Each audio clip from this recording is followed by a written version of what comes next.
Welcome back from lunch.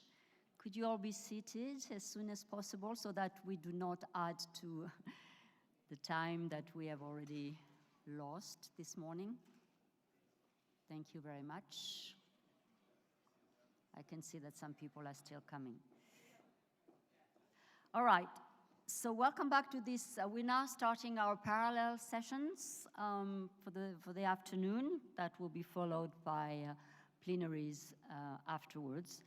And this first parallel session, at least this one, is on protecting civic space and enhancing participation and representation. The two other sessions, parallel sessions this afternoon, are on youth empowerment and digital democracy and are taking place in other rooms that are listed outside. So I hope you are in the right room this afternoon. We're a small group compared with this morning, because this is a parallel, but it is a big group nevertheless. I'm sure we'll have lots to share and exchange. So one of the key messages that actually is coming out of the trust survey is actually striking, to be honest, that less than 1/3 of people feel they don't have a say in government decision making. And among those, youth, those with less financial means, and women feel that they are the most excluded. So that's quite worrisome to some extent in a democracy. So how can government create the conditions so that people do have a voice, and what can be done so that it can actually happen? So to discuss these issues, I would now like to invite Iverna Magoen, who is a director from the Center for Democracy and Technology, to moderate the panel and ask all the panelists to come on stage, please.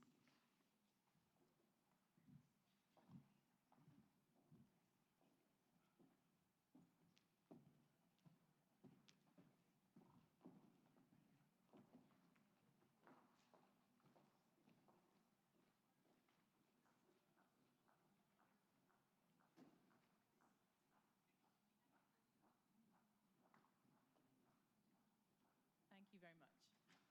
Checking sound, there we go. Thank you very much. Delighted to welcome you all to this afternoon session on protecting civic space and enhancing participation and representation. As many of you working in this space will of course be aware, we're in a particularly challenging moment. I think it's safe to say for civic space globally.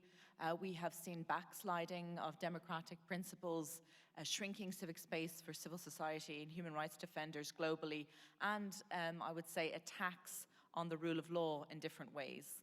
And at the same time, perhaps the paradox of that is that we have also seen some levels of extraordinary civic participation and action, much of which has been happening online. If we think of the Me Too movements, the Black Lives Matter movements, Fridays for Future. So there has been a huge example of how citizens and communities can mobilize around issues that they care about. And in a more formal way, that's also been happening through citizens' assemblies, through consultative forums, and we've got that increasing feeling of maybe moving slightly away from the more traditional political party structures to ideas of direct democracy and participation. And that's why this discussion today on civic space and participation is so timely and so welcome. I myself am leading the Center for Democracy and Technology, and for those of you not aware, it's a not-for-profit working on democracy and human rights in the digital age. And so I will be using my moderator's privilege, obviously, to weave in some of these questions just about how we, on one hand, capitalize on technology and innovative ways to help participation, but we do so in a manner that's very mindful of the fact that technology is not neutral. We see discrimination perpetuated online. We know there's issues around online expression and civic space that need to be very carefully paid attention to as well. So we've been running a little bit behind today, so I'm going to be introducing the speakers momentarily. I will say the word democracy when you've got 1 minute to go each time, as I've been instructed very carefully to try and keep us as an indication, and really looking forward to these discussions today. So I'll briefly introduce our panel before opening for our first questions. Firstly, we're very grateful to have with us Mr. Mario Campalargo, Secretary of State for Digitalization and Administrative Modernization of Portugal. We have Martin Abergu, who is the Vice President for Programs at the Ford Foundation, is joining us online. We have Paul Nasson, who's Chief Country Support of the Open Government Partnerships, and Hendrik Naar, who's EU Public Affairs Manager at MAIG.org, and Ilsa Pilioski, Director of Public Governance at OECD. So these are a very distinguished panel, but given our short time, I'll let you look up their bios individually online. Many of them don't even need introduction. So to kick off our first panel today, obviously it's really important to think about what are the main trends and good practices that we are seeing in the fields about civic space and enhancing participation in a meaningful way. And I might first come to you, Minister Campalargo, on that of what are you seeing in Portugal and what are the practices and good trends that you'd like to share with us from your perspective? Thank you, Viverna. Thank you. Well, Portugal feels very good in this domain, and it's so interesting that with OECD and the important initiative around civic space scan, we have had the opportunity to do it in Portugal. Actually, I'm proud that we were the second country to be scanned. And why is this important? Because no matter the views that we may have in one country, they may be always culturally biased towards this country. So it's very important to have a different and unique lens seen from the outside that will look into the public service reforms from a perspective that is very much biased in the good sense from the rights-based approach, and looking at how much we put the citizen in the center of our activity. And so, having done this exercise with OECD, we feel that we have a relatively well-protected civic space, and that in some aspects we are top performers, and this obviously is very important for a country like Portugal and the democracy established and that wants to preserve the rights of everybody. We have it protected not just from the legal point of view, the institution, but also in terms of some of the policies that we put in practice every day. If we look from the point of view of the provision of services, we have a provision of the service, namely from a digital perspective that is absolutely centered in the user. We have developed in our agency for modernization a laboratory that precisely brings a multi-discipline approach to try to understand the perspective of the user rather than the perspective of the institutions to provide the services. And the so-called Lab X is really important in the sense of bringing this centrality of the users. Having Paul on my right side, obviously I will refer that Portugal has also a strong commitment to OGP and this multi-stakeholder approach. And obviously if you look to our legal construct, you will see important measures regarding, for example, national strategies for equality and non-discrimination, or even to specific aspects, for example, the integration of Roma communities. So those are just some examples of how we tackle the thing. But obviously, working more importantly in one aspect that I think that is particularly important, we need to, and this is the digital perspective, in order to bring the society together with us, we need to work with them in the digital literacy. Basic and advanced digital literacy is fundamental to encourage the digital participation. It's true that in our municipalities today, it's absolutely clear that the presidents, the mayors, go and talk with people. It's clear that at government level, we have also this approach. But having this means of conveying gatherings, getting the information from the citizens, from public digital platforms, is important to have everybody involved in this the digital literacy. And giving the power for the citizens to help us defining the strategies in the legal context. We have public consultations, hopefully we'll have later time to refer some of those, but being today, right now in this moment, just a few weeks before approving an important resolution law, legal environment to decrease the cost of context in the environment that is an area where people is very keen on contributing. We have launched a public consultation during 2 months, and we see an enormous engagement, not just of the associations, not just of the persons that are normally involved in the environment, but individuals that want to make the contribution regarding the law. And that's the dynamics that we have in Portugal. Obviously, in order to do that, we have to refine policies like data availability, like protection of the data privacy for the citizens. But all of that is part of a context in which we believe that we have the right measures, and we have always to do more, but we're in the right track. Thank you. Perfectly on time. Thank you very much. So I heard two really important points there. A rights-based approach, and I have to say it's a pleasure to hear that at a ministerial level as well. It's something that's extremely important in this area. And also the point that you made about Roma integration, because obviously something we have to be particularly mindful of in using these digital tools is not to increase the digital divide. So I think that's an extremely important point. So coming to you, Paul, obviously this has given us a really interesting insight into a national perspective.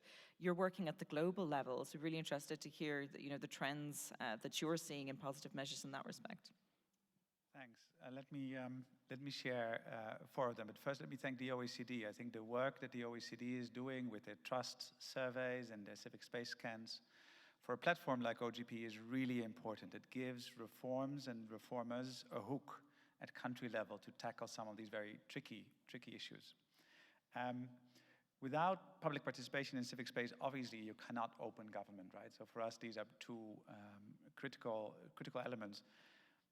But I think we have to be careful in conflating them, right? If you look at what's happening in OGP, you see that public participation is on the rise. There's a lot of innovation, there's a lot of growth around it. But it is happening against a backdrop of where civic space, also in terms of processes, institutions, rights, is under threat and under decline. And we as a partnership also have not been able to curb that trend ourselves. So positives, I promise you positives, so I'll switch.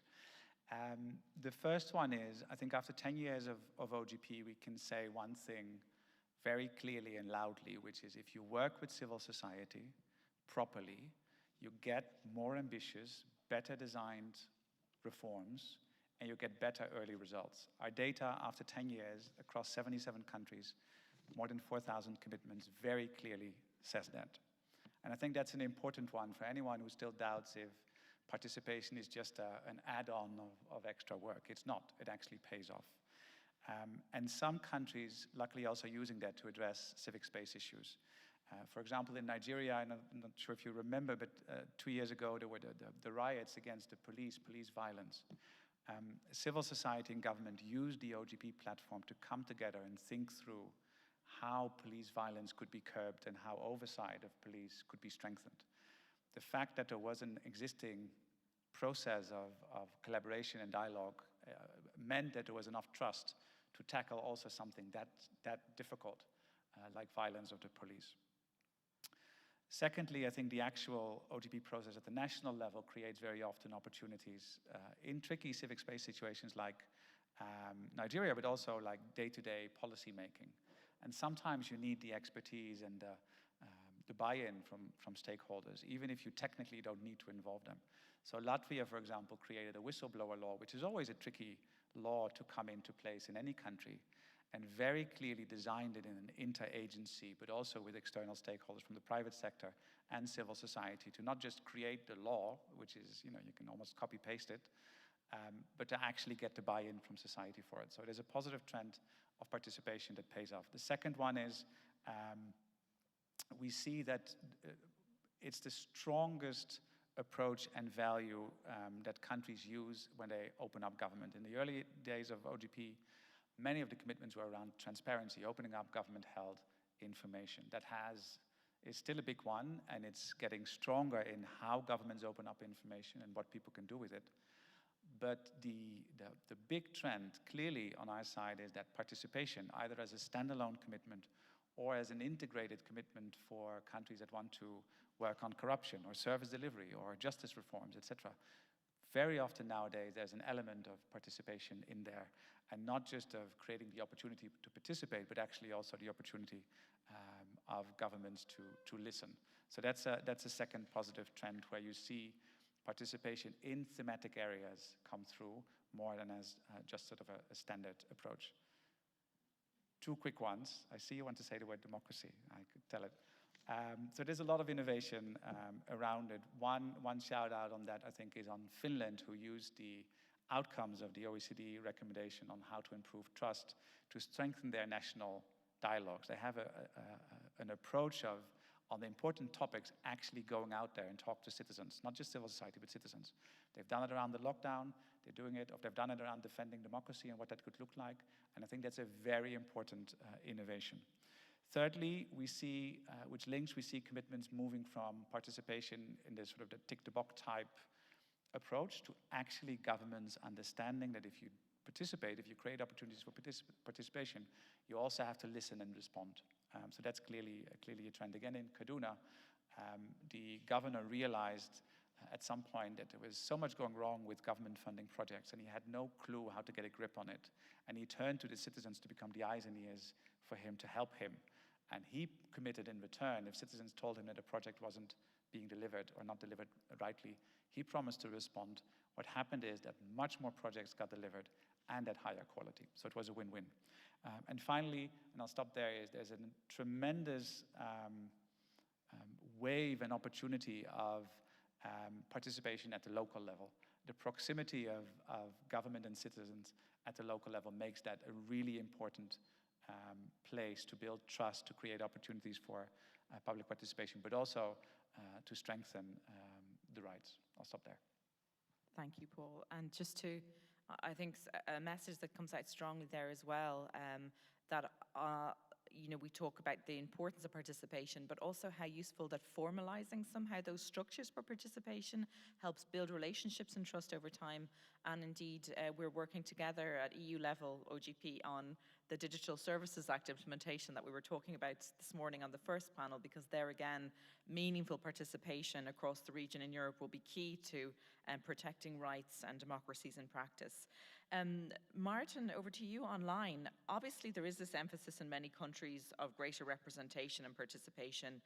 From your perspective, why is this important for democracies, and how can governments and civil society seek to promote and protect it? Well, thank you very much, and thank you very much for the invitation. I'm really sorry I cannot be there in person with all of you, but I hope this is working well and you can listen to me. There is a strong alignment between what has been already said and some of the notes that I'm planning to share. So I'll try to elaborate a bit further in terms of some of the key questions that have been raised. And, when we are talking about democratic backsliding or, there is no doubt that there are many, many factors, but the fact that many democracies are failing to deliver is key in why people are losing trust in democratic institutions and representatives. And of course, one key factor for this lack of trust is the perception, real or just a perception, but that elected officials and administrations are not responsive to people's concerns, but to a special interest. We have been talking about the concept of a state capture in many countries, and it has a very specific meaning in widely corrupt or dysfunctional countries. But the concept of a state capture also has a very, feels very real in well-established democracies in which all sorts of lobbies plays an oversized role and influence. Along the same lines, when we think about growing economic inequality, which is actually the key focus of the organization that I work with, when we look at growing economic inequality around the world, including, again, well-established democracy, this may be actually the best indicator that these governments are not working for the vast majority of the population, but protecting the interests of the wealthiest. So if we are going to reverse these trends, we need to work at many levels. Let me start with just a few. First, we do need to do a better job in securing that people who are elected are a better representation of society as a whole and not part of economic, cultural, or political elite. This may be quite an obvious point, but it's still worth underlining that leadership needs to mirror society. We need more women, more minorities representation, different socioeconomic backgrounds. All of these need to be part of what constitutes a responsive government.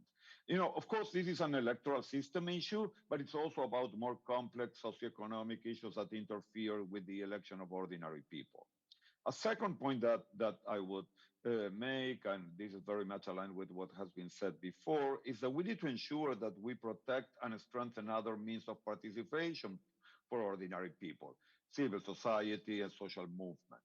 The protection of civic space is important because it is a key tool to ensure a more equitable access to political power institutions. If civic space is limited, as it has been said, it means that only a few more powerful players will have access to influencing policymaking.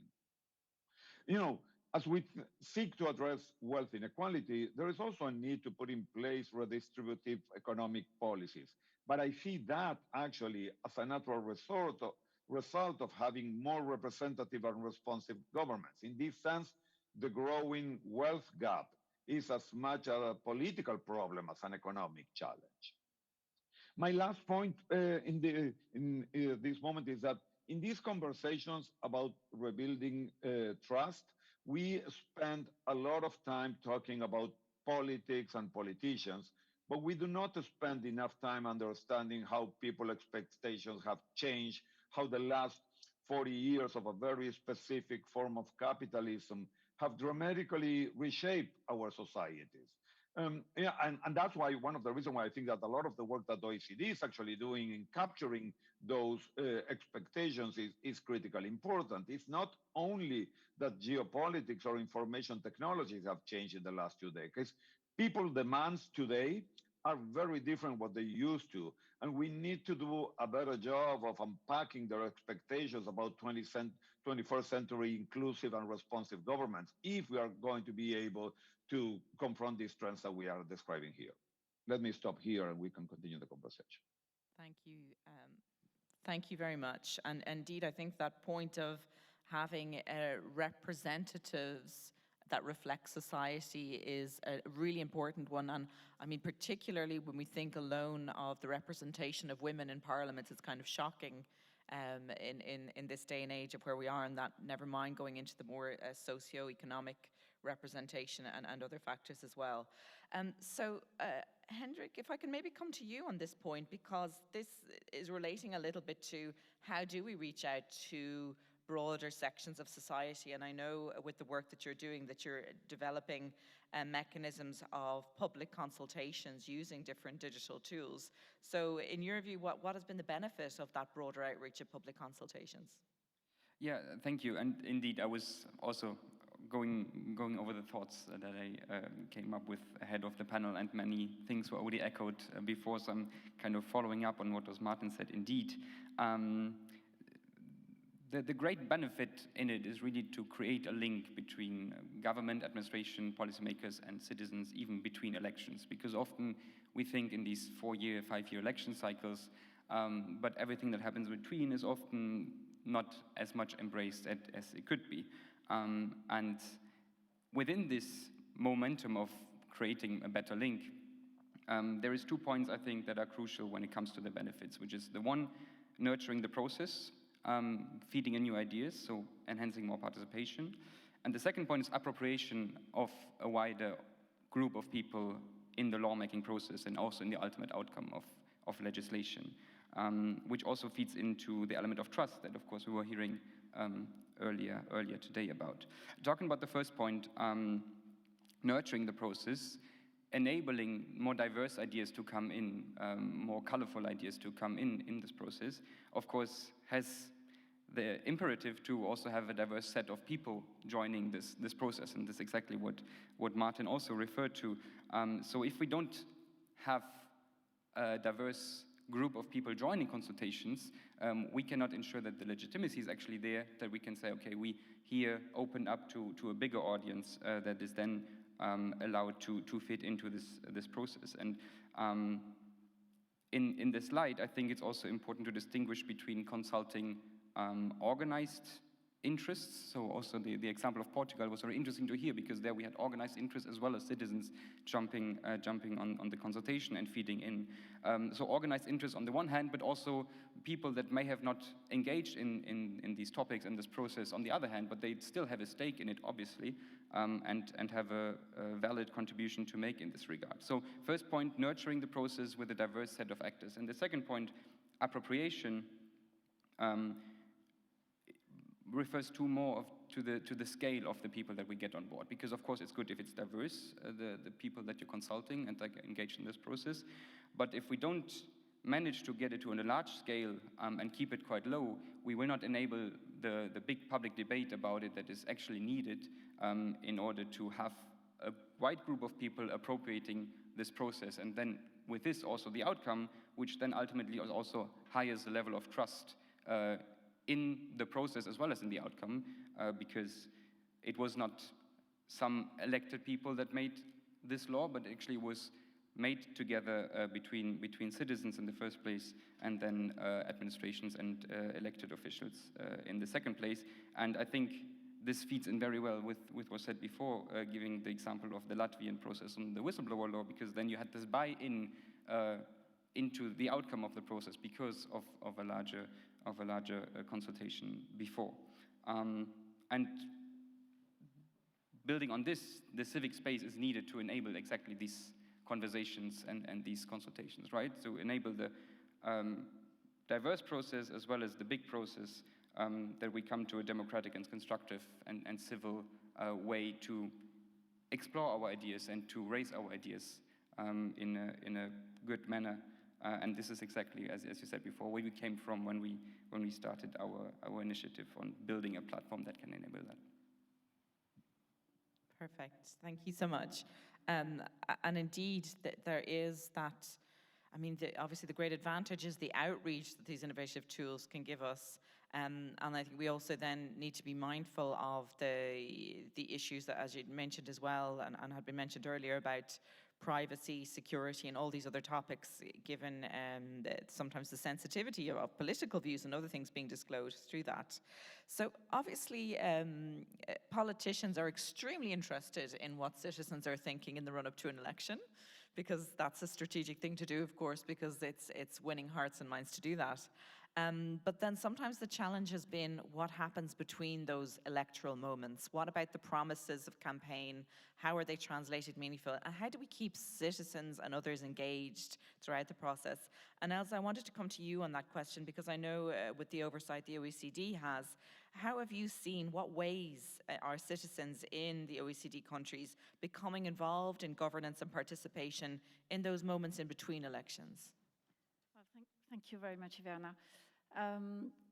Let me take a step back. When we opened the Reinforcing Democracy agenda about 18 months ago with our 38 countries, the idea behind was what's happening in our democracies, even the most well-established, the most solid ones, that is destabilizing them. And we knew at the time, right from the beginning, that participation and representation was core to that. It was one of the first 3 pillars that we have. Since then we have 5, but it was one of the first 3 pillars. When we started looking at the results of the trust survey, and the results have been mentioned again, I mean, 30% of the people do not feel they have a voice. Just under 4 in 10 people think that a government would improve a poorly performing service, implement an idea, or change a national policy in response to public demands. We realized that this was much more of a driver than we thought. And it's been said before, I think part of it is a change in citizens' expectations. It's not that our democracies are doing worse on this issue than they used to. They are doing, if you compare numbers in terms of representation and participation, they are doing better in terms of absolute numbers, but the expectations of the citizens have changed for the better. I really think for the better. It's a question of maturity of democracies. So to go back to your question is, what can we do about it? I mean, what's happening that's responding to that?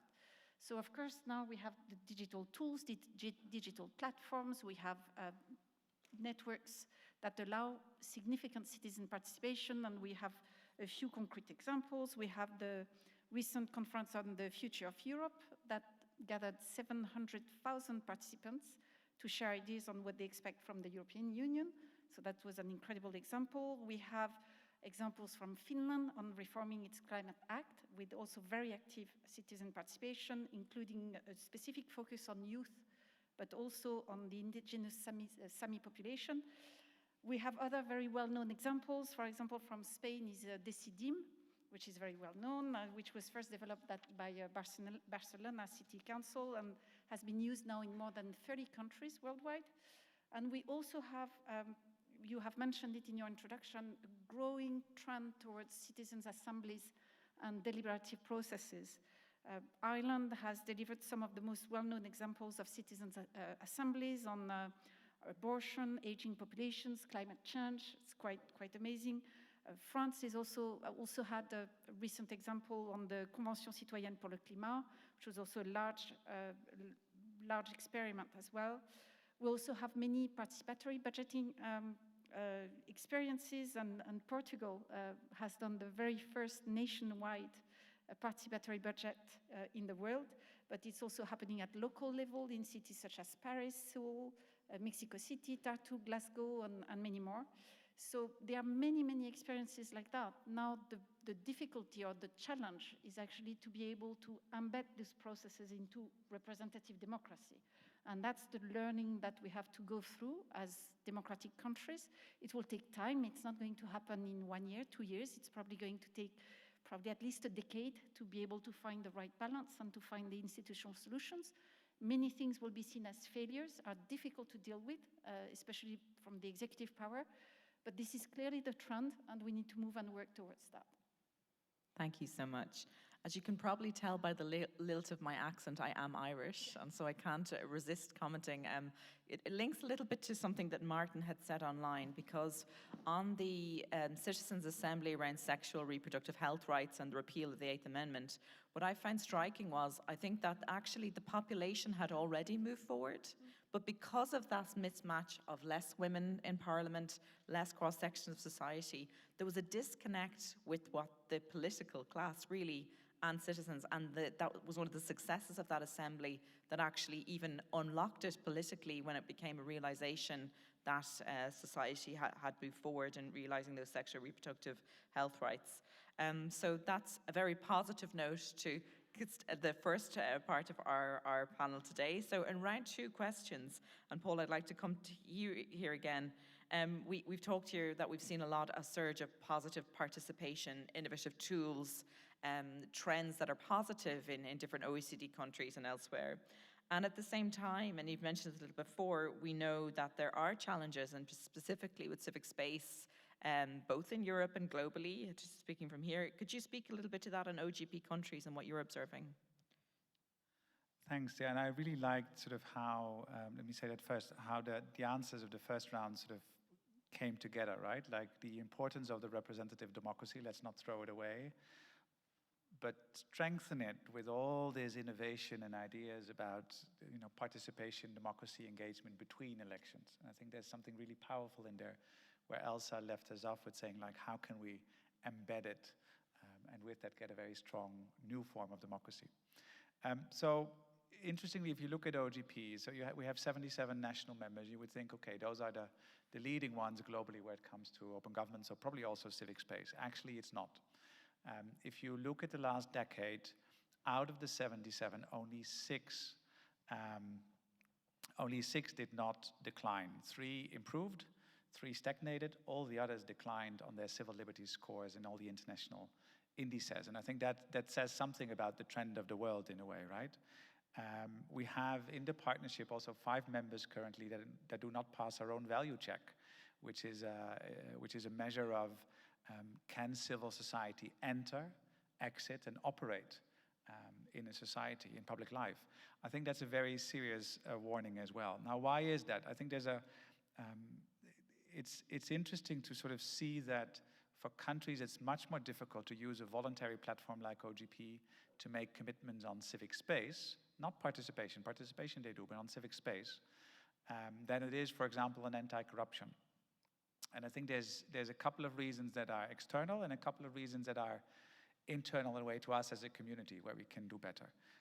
External is, I think there is across the board still, in general, a lack of political willingness to tackle this and to really own it and think through, like, this is part, if we talk about democracy, we also have to talk about civic space, about really not just sort of experiment with participation, but also fundamentally and structurally improve the civil liberties in the spaces to participate. And I think the challenges, and we heard the Prime Minister speak about this eloquently this morning, is for populists and autocrats, you know, that's very digestible fast food almost, no? It's like easy to eat, and you want it every moment of the day. Whereas democracy is much more complex, no? It's more like fine dining. And I think we have to think through how we can make our offer, in a way, more appealing.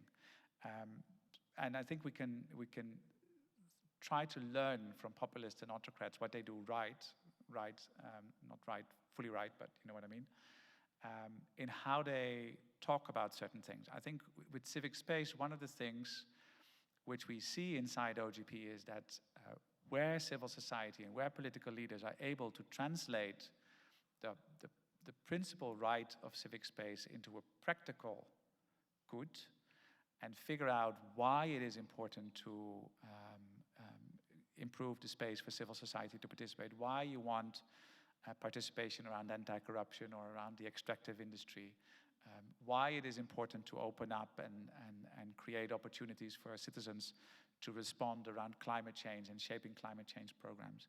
If you manage to change your language and change your entry points into it, I think you get a lot more traction inside OGP. So you have to translate what it looks like. If you turn that to the OECD again, I think the OECD recommendation, the DAC recommendation on civil society engagement is a very powerful instrument because governments do listen to sort of OECD recommendations, right? The difference again with OGP is a voluntary platform. It's a platform of the willing. And if the willing wants something, you get something incredibly powerful. But if they don't want it, you don't get a lot. Whereas recommendation of the OECD gets you something that we can't offer. And I think the OECD having a recommendation about what civil society engagement looks like and how to respect, protect, and promote civic space is incredibly important to translate. Final point is if you translate it back to OGP again, we're developing a new strategy for the next years ahead. Democracy and democracy beyond the ballot box is at the core of it, as is public participation. But it's also the elements of how can you strengthen reformers? How can you empower them more? What do they need to push for civic space? Is it the skills? Is it the recognition? Is it the knowledge and the statistics and the examples of doing it? How can you inspire political leaders especially more to make civic space a number one issue they want to act on because they actually realize it is something that will make democracy stronger, and with that, to turn back to your point, improve their chances of re-election as well. Thank you. Martin, I'm going to come back to you online. Obviously, as we've said, and I've experienced this over many years working in human rights and democracy, some of the ways in which civic space is being shrunk. So this comes from, you know, smear campaigns, misuse even of anti-terror laws to shrink the space, making it difficult to register, and different freedoms. And as I'd mentioned before, even how the online space, if not carefully regulated and curated in the respect of the rule of law. So it's really interesting to hear from you as a funder of programs. I mean, you obviously see this across so many organizations. What comes out as ways that really work to protect civic space and strengthen that enabling environment in your experience? And if you could keep your intervention to close to 4 minutes, that'd be great. Thank you. Okay, thank you for that. And, you know, I think let me answer this in a slightly different way. I think that the key question that all of us, you know, in these conversations are struggling with is, what do we need to do differently to re-legitimize democratic governance, and how do we ensure that it actually works for those historically marginalized, right? Within my own area of work, I would say civil society must do its own reckoning about what went wrong and to what extent we may have inadvertently contributed to the delegitimization of democratic governance and polarization, particularly, again, among the most disenfranchised. And, again, I think that there are positive lessons coming out of recent experience of civil society and social movements working on very challenging issues and creating new social consensus around topics that could be very divisive. So I do think that there are good examples. You mentioned the example in your home country, Ireland. I can mention my own home country, Argentina, where, basically we had a very similar experience in terms of the feminist movement, bringing new voices into a conversation and moving the society at the right time.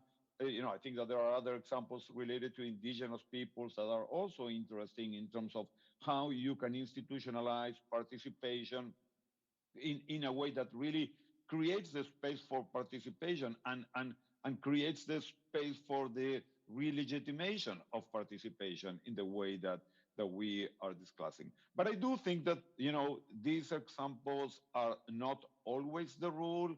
And, there are many examples in which participation has also been tricky, right? Like, I will argue that the fight against corruption in some cases have actually had a very negative impact on democratic governance, paradoxically, right? So we need to be very mindful that we do not necessarily know, what is the path to get to where we need. Um, but at the same time, there are interesting tools that we are testing, and we need to be open to continue doing that. But beyond civil society, I think that the international community must do a better job in generating positive incentives to strengthen democratic governance. And this is very much aligned with what has been said in this panel, and Paul was just talking about it. For many decades, we had in place an international human rights system that, with all its shortcomings, was actually very effective in protecting and promoting democratic governance, mostly around civil and political rights standards. But that system is no longer working as it used to be. Uh, and we have been making limited progress in renovating it. In this context, I will agree with Paul, the OECD and OECD member countries are critical actors in renewing the global community's commitment to democratic governance. Protecting and promoting civic space and civic engagement that ensures that everyone can be part of decision-making process in those areas that are directly affecting their lives is critically important these days. And there are a few ways that you can do that. I think that taking a different approach to representation and participation, as has been described, is a key one. And taking also a collective approach by seeking to develop OECD's standards on civic space and democracy.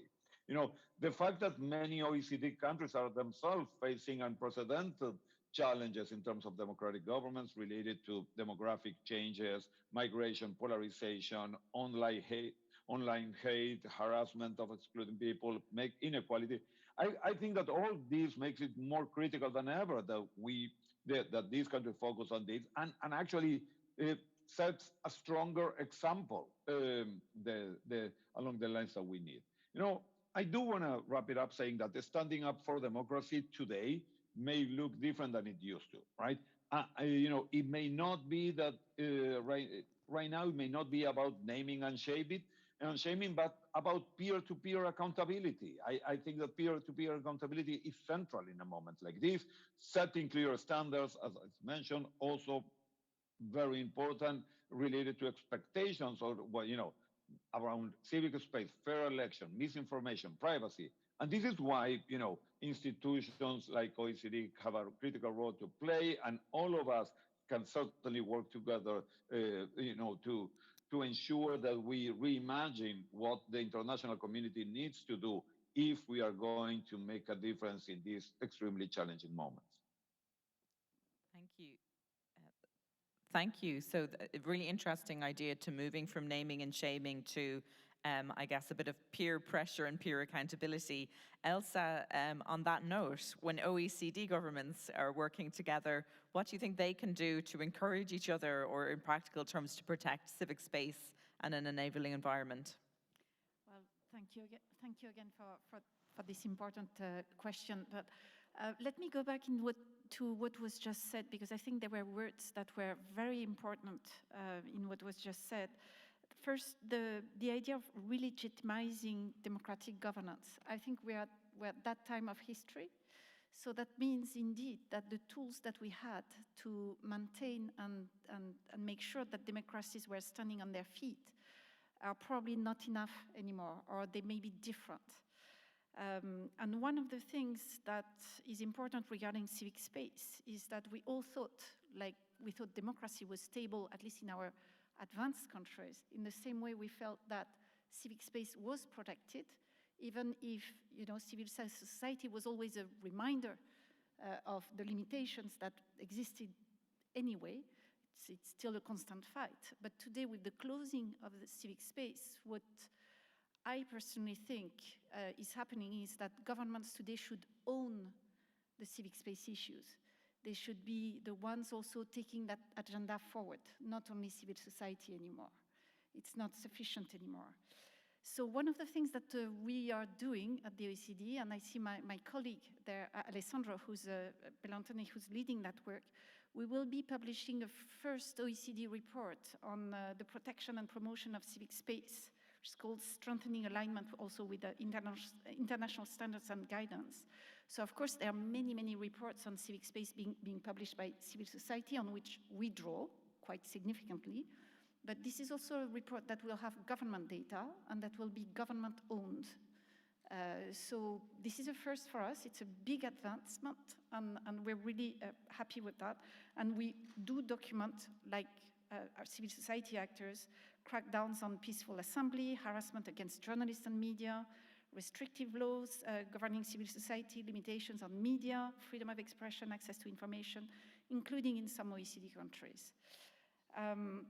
So also, obviously, but this is a report that will look at 52 countries, with 33 of which are OECD members, and they aim at supporting raising standards, including in our countries, on facilitating freedom of expression, peaceful assembly, the right to protest, counter discrimination and exclusion, fostering a public interest information ecosystem. We talked a lot about this morning.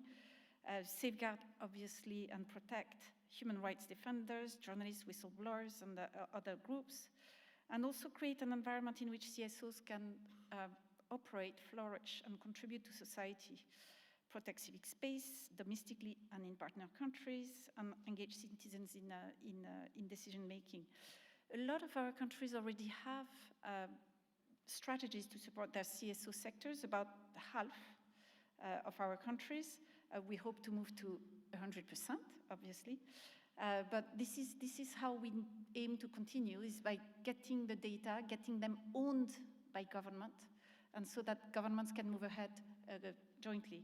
And let me also say that we are developing also our first index on open, participative, and representative government, I think it's called for now, that will look also at all of these issues, and we will probably be able to publish the results of this index I'm looking at my colleague there, but between 6 and 1 year, within 1 year. It's a big one. It's a peer pressure. Thank you, and I think that's a really important question that you raised about ownership as well, because that's only when the real, I guess, change and ownership will happen. Hendrik, so, we talked a lot about the different modalities for consulting the public, but then how are these aspirations or ideas, how can they be translated then into policy and into laws that will actually make the changes that people want to see? Yeah, I think here the big question is, of course, the so what, right? So once you have established your processes and your ways to engage people, the question is always what's coming afterwards. And I believe the big point here that is basically the baseline we have to take into consideration is transparency. So transparency from the very beginning in the way that everyone knows who can be held accountable for what. So what is the duty, let's say, of the participants? Who is going to follow up on this? Who is in charge of? Who I can hold accountable as a citizen afterwards that something is happening with these results? And I think it corresponds very well with the listen and respond. So not only the listening part from the government side, but also the responding part, as well as timelines, right? So when can I expect that something will happen? Because we talk about consultation in our case, and here obviously we don't talk about direct democracy, right? So we don't talk about things will be implemented as they were put forward. Neither for participatory budgeting, what was said before, where you can take tangible decisions.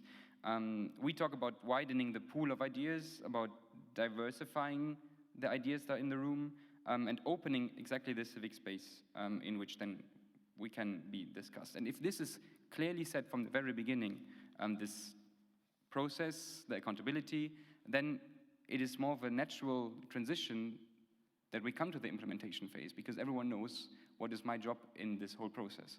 And if we step this right, and if we get everyone on the same page from the start, the implementation phase will come as less of a challenge rather than having it open from the very beginning.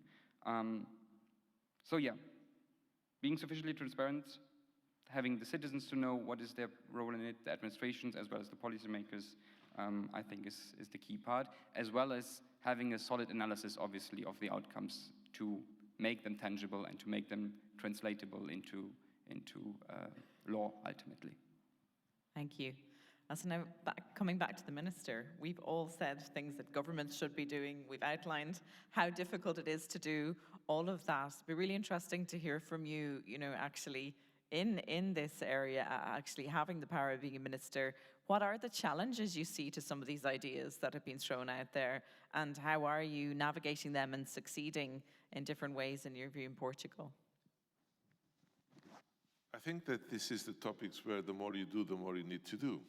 So we feel in this crossroad. I also mentioned, for example, that Portugal was the first to start a budgetary participatory program nationwide, and it is the case.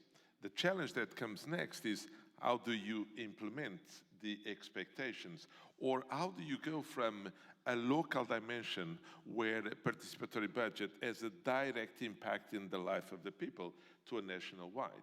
And being responsible for digital and modernization of public administrations, I focus obviously very much on the digital side. You also, again, you refer to the CIDIM that is born in a city like Barcelona, and it was very much used on the consultation for the future of Europe. But the challenge between consulting at local level, at national level, or even at European level is rather different. So we are all in the learning. Yes, we have programs. I mean, if you tell me, are we proud of having a program that invites our people in our public administration to generate ideas and be creative and propose solutions that are closer to the citizens? Yes, we have, and it's very powerful. Are we very proud of having a portal for transparency that brings to citizens and all interested civic society organizations all the information about everything that we invest? Particularly important in Europe and in Portugal, a country that is obviously engaged very much in the Resilience Pact in Europe. Yes, we have it. I mean, is it good to have this possibility to involve everybody in consultations prior to the definition of the legal final verification and writing? Yes, it is. But the more you do like this, the more you create the need to engage with other people. Yes, cultural, this is particularly important. How do we bring to a country this cultural participation? And yes, we also created one specific day, that is the day of the participation, annual participatory day. But this is just one element in changing the mindset. And when we look to the results of the trust report that has been published, we see, for example, that the trust is higher in the municipalities and the local rather than in the government. And I would say that it's probably natural because there is a proximity, but it is for us now in the digital world to try to understand how we can engage more forcefully. And in Portugal, we have a very interesting program that is probably well known, and for some of you, that is a program called Simplex. And this program has been, for some years, trying to simplify the perception of the public administration vis-a-vis the citizen. And one of the things that we want is to make 3 words very important in this context. First, make the public administration closer to the citizen. Anticipate and automatize. And anticipate because even for some of the persons in our society, some of the rights that they would have, they don't know that because they are part of the divide, part of the social divide, part of the financial divide, part of the social divide. And so we need to be, as the digital gives us this possibility. Can we actually anticipate the needs? Can we cross information from one sector of the government to the other one to try to invite a young lady that is pregnant and whose social and financial situation is not so wealthy to actually benefit automatically from one particular support? And that's what we need to do. We need to do this anticipation, automatization to make sure that the people in reality see the benefits. And this is part of what Martin said, is not just to consult, is also to identify the impact, and an impact that is visible for people, especially the ones that are in the divide of the multiple divides that we have in our society. That's certainly the challenge that we have to do, be able to listen, but actually demonstrate the impact of what we listen in making better regulatory frameworks, better legal frameworks, and in the end, better, more well-being for the people. That's a lovely note to finish on from that side. So as you all know, we're under a lot of time pressure here. So what I would say is I'm going to ask the panelists for each of just what's your one concluding hope or recommendation in a sentence each for the topics we've discussed today. I'll start with you, Paul, because you're closest to me, sorry. No worries. Look, I'm an optimist, and I know you asked for one, I'll give you 2. One is, I think the democracy in the end has a better sales pitch than autocracy. In the end, democracy delivers for people, whether it's concrete things like services and perhaps less concrete things like rights. I think in the end, it is about us just being able to better sell it, because in the end, it's a much better product. Second one, I think there is glimmers of hope if you look at civic space. There are progressive leaders across the world that are really strong in supporting civic space. What we want to do in the coming years is to connect them, to give them a platform, to recognize them, and to show, like, look, this is what progressive political leaders can do to protect and support civic space. So not focus on the ones that are extremely problematic, because there's only so much you can do to move them forward, but actually try and inspire the others by giving the strong ones a platform. Thank you. Martin, in 1 or 2 lines, your key recommendations. Thank you. I think that the fact that we are having this conversation means that we are willing to address some of the historical shortcomings that many of our democracies have been struggling with for the last few decades. So in that sense, I am optimistic because we have an opportunity to really make those changes that have been waiting for a while now. The challenge, though, of course, is that in a crisis like this, if we do not act, then the consequences could be really